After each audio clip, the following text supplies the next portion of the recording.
Assalamualaikum warahmatullahi wabarakatuh. Nah, pada kesempatan kali ini kami akan membahas tentang termometer. Nah, jadi apa itu termometer? Termometer adalah alat ukur yang digunakan untuk mengukur suhu. Nah, istilah termometer berasal dari bahasa Latin, yaitu thermo yang berarti panas dan meter yang berarti untuk mengukur. Prinsip kerja termometer ada berbagai macam. Yang paling umum digunakan adalah termometer air raksa. Nah, jenis-jenis termometer.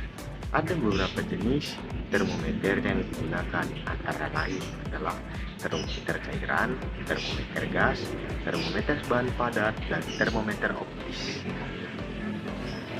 Nah, untuk penjelasan lebih lanjut tentang jenis-jenis termometer akan dilanjutkan oleh teman saya pada slide berikutnya. Yang pertama yaitu termometer cair. Termometer cair dalam gelas atau juga termometer cairan yaitu termometer yang berupa kacanya berisi cairan. Misalnya termometer raksa dan termometer alkohol. Yang pertama termometer raksa. Prinsip kerjanya yaitu raksa dalam pipa termometer akan memuai jika dipanaskan sehingga raksa mendorong raksa naik ke pipa karet. Terdapat beberapa keuntungan metodologi menggunakan raksa sebagai cairan pengisi pipa termometer. Keuntungannya yaitu 1. Raksa mudah dilihat karena mengkilap.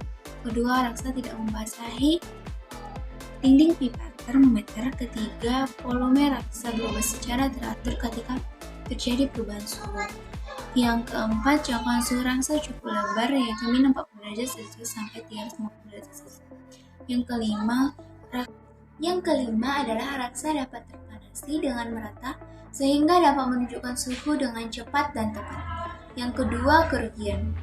Yang pertama, raksa mahal. Yang kedua, raksa tidak dapat mengukur suhu yang sangat rendah. Yang ketiga, raksa merupakan zat yang berbahaya. Yang kedua adalah termometer alkohol. Prinsip kerja sama dengan prinsip kerja raksa, hanya saja alkohol lebih besar pemuaiannya dibandingkan raksa. Keuntungannya yaitu yang pertama, alkohol lebih mudah dibanding raksa. Yang kedua, alkohol lebih teliti karena untuk perubahan suhu yang kecil alkohol akan mengalami perubahan volume yang besar. Yang ketiga, alkohol dapat mengukur suhu yang sangat rendah yaitu min 112 derajat Celcius. Yang kedua, kerugian. Yang pertama, alkohol tidak dapat mengukur suhu yang tinggi karena titik didih alkohol yang rendah yaitu 78 derajat Celcius. Yang kedua, alkohol tidak berwarna sehingga harus diwarnai agar dapat dilihat. Yang ketiga yaitu alkohol membasahi dinding kaca termometer. Sekian dari saya dan akan dilanjutkan presentator selanjutnya. Termometer gas, tekanan gas akan naik jika suhunya naik sehingga menghasilkan bedak ketinggian H pada termometer. Termometer gas lebih teliti daripada termometer cairan karena gas memulai lebih besar daripada cairan. Lebar jangkauannya mulai dari minus 250 derajat Celcius sampai 1500 derajat Celcius, sehingga dapat mengukur suhu yang lebih rendah dan lebih tinggi daripada termometer cairan. Termometer platina. Hambatan listrik platina akan naik jika suhunya naik. Hambatan listrik ini diukur dengan teliti oleh sebuah rangkaian jembatan. Keuntungan dari termometer platina adalah jangkauan suhunya lebar, yaitu minus 250 derajat Celcius sampai 1500 derajat Celcius, teliti dan bukan. Dan kerugiannya, suhu tidak terbaca secara langsung dan pembacanya lambat sehingga tidak sesuai untuk mengukur suhu yang berubah-ubah. Adapun termometer termistor. Hambatan listrik termistor akan turun ketika suhunya naik. Hambatan listrik diukur dengan suatu rangkaian dan hasilnya dikalibrasi dalam derajat suhu. Keuntungan dari termometer termistor adalah dapat dihubungkan ke rangkaian lain atau komputer. Dan kerugian lainnya yaitu jangkauan suhunya terbatas yaitu dari minus 25 derajat Celcius sampai 180 derajat Celcius.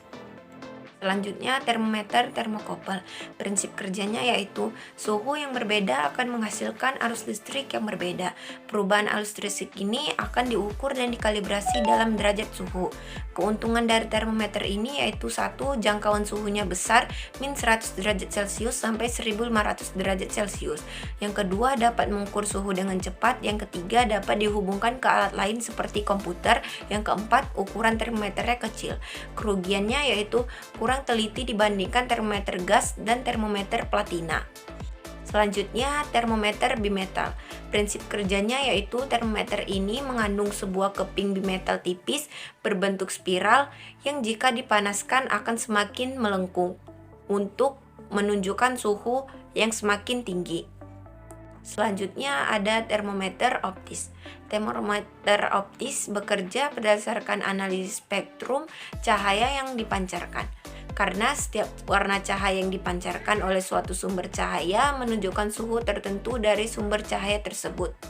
Termometer yang didasarkan oleh prinsip tersebut misalnya pirometer dan termometer inframerah. Yang pertama kita jelaskan pirometer. Pirometer digunakan untuk mengukur suhu yang sangat tinggi, kira-kira 500 derajat Celcius sampai 3000 derajat Celcius, seperti suhu di permukaan matahari, suhu peleburan logam. Prinsip kerjanya yaitu dengan mengukur radiasi yang dipancarkan oleh benda yang akan diukur. Yang kedua, termometer inframerah. Prinsip kerjanya yaitu termometer akan memancarkan sinar inframerah yang diarahkan ke benda yang akan diukur suhunya. Misalnya besi yang membara. Sinar yang diarahkan ke logam besi akan memantul dan pantulan tersebut direspon oleh alat yang selanjutnya akan dikalibrasi dalam derajat suhu. Skala termometer. Untuk menentukan skala termometer, diperlukan dua titik tetap, yaitu titik lebur es sebagai titik tetap bawah dan titik didih air sebagai titik tetap atas. Skala yang umum digunakan adalah skala Celsius, skala Reaumur, skala Fahrenheit, dan skala Kelvin. Keempat skala tersebut dibedakan oleh penetapan dua titik tetap. Rumus yang menghubungkan keempat skala di atas adalah C/5 sama dengan R/4 sama dengan F-32/9 sama dengan K-273/5, atau menggunakan hubungan sebagai berikut. C sama dengan 5X, R sama dengan 4X, F sama dengan 9X tambah 32, K sama dengan 5X tambah 273. Kalibrasi termometer. Kalibrasi termometer, proses memberi skala pada sebuah termometer polos. Kalibrasi sebuah termometer dilaksanakan menurut 4 langkah berikut. 1. Menentukan titik bawah. Masukkan pentolan termometer secara tegak ke dalam wadah orang yang berisi es.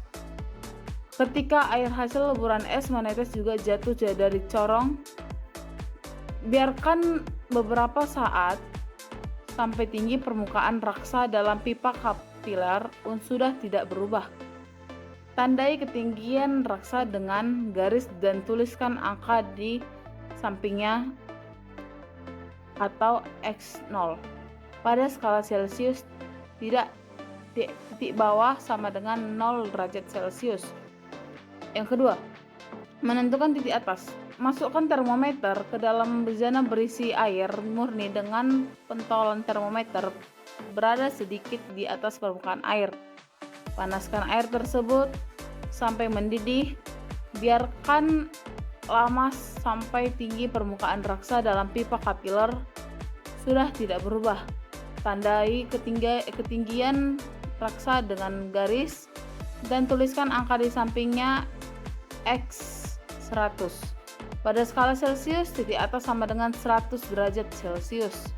Yang ketiga, bagilah jarak antara kedua titik tetap tersebut menjadi beberapa bagian yang sama. Yang keempat, kita tidak dapat memperluas skala ini di bawah titik tetap bawah, atau ditandai dengan angka negatif, dan di atas titik tetap atas, atau ditandai dengan angka yang lebih besar dari 100. Jika X adalah panjang kolom raksa pada suhu yang tidak diketahui, X0 dan X100 masing-masing adalah panjang kolom raksa pada titik lebar pada titik lebur es dan titik didih air. Makasih.